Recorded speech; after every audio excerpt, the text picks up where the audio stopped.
So I just got back from flying the drone this morning. I went up to the top of the valley, up the road, and tried to get some good shots. But yeah, actually this low level cloud came in and yeah, it kind of stopped me in being able to get the shots I wanted, especially further up. I actually tried to take it through the cloud, which didn't go so well. I just sent it straight up and I thought it can't be that much thickness to it. So I took it about 200 meters into the cloud, up. And I couldn't see anything on the drone, just like a blank screen, and eventually it got darker and darker, so I thought I better take it down. And yeah, it's beautiful now though. Sun's out, it's about 10 degrees or something, so it's pretty warm. I'm just gonna wait for the road to dry off a bit and then go for a ride. So it's like 10:30 now. It's beautiful. My power meter battery ran out on my last ride, so first off I'm going to ride into town and try and get a new one. Then probably do 2-3 hours around the hills and see how it goes. It feels like spring's here. Daffodils are out and all the little lambs are in the fields with the sheep.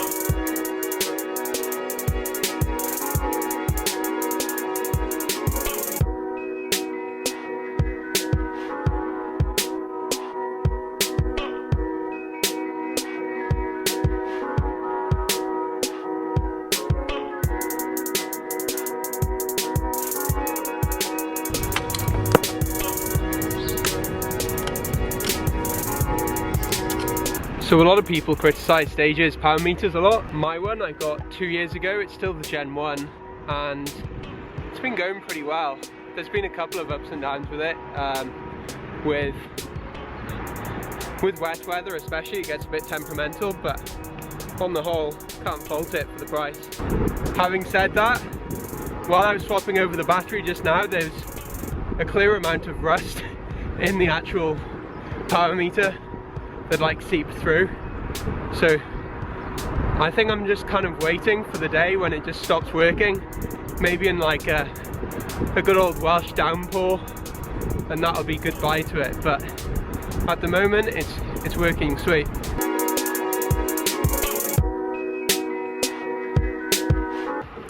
Still can't get over how nice it is. It's probably pushing like 12-13 degrees. Stunning.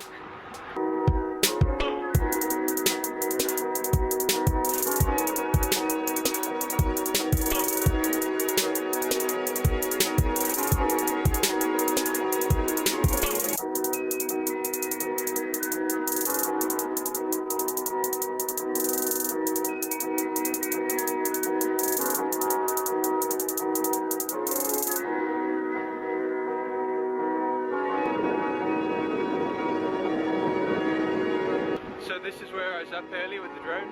It's cleared up a bit now. Such a nice road to come down back into town. I've done about 65k now with 1,000 meters climbing, about 15k to get home. Feeling pretty good, but looking forward to some food.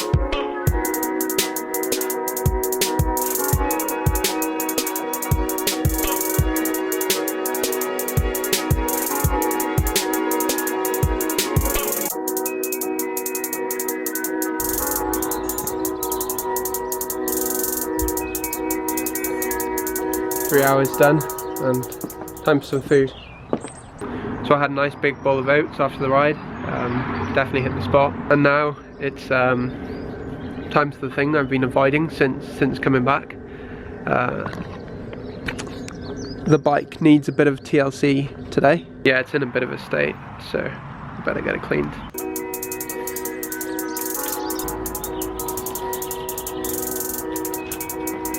Normally I wouldn't use products like this. It's like an aerosol degreaser. I don't really like it though, because you end up like half of it goes all over the bike and you end up wasting it all. I'd much rather the ones you can pour into like an old cup and then just use the toothbrush, because you have to use a toothbrush to get in the spots anyway.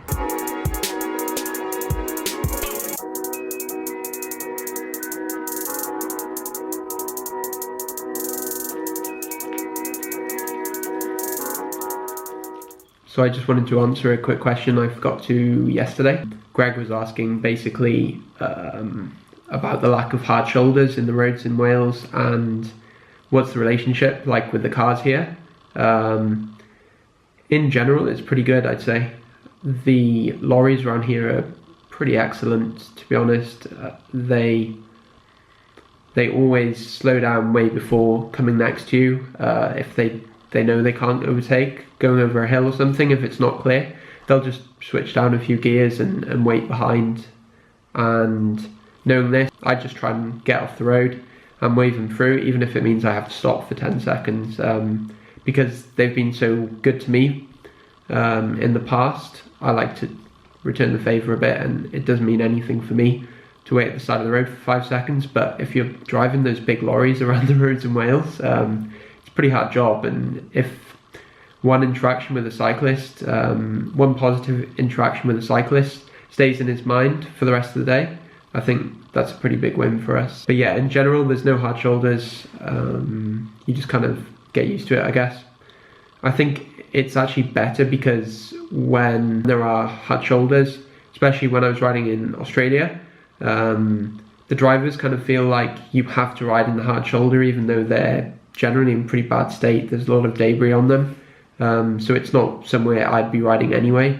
So then you get this, I think there's more hate towards you then, because they feel like you should be riding there and you feel like you shouldn't be riding there. So there's a bit of a breakdown in communication between the rider and the driver there. Whereas here, it's like, well, there's no place for us to go, and we try and stick left and wave cars through if it's safe to do so. And yeah, you just kind of get used to it.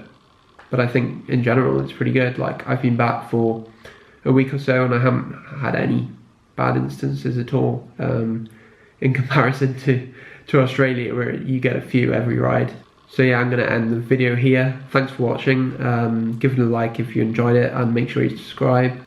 I have a couple of cool topics I'm trying to get my head around. Hopefully I'll get that done, and I'll see you soon.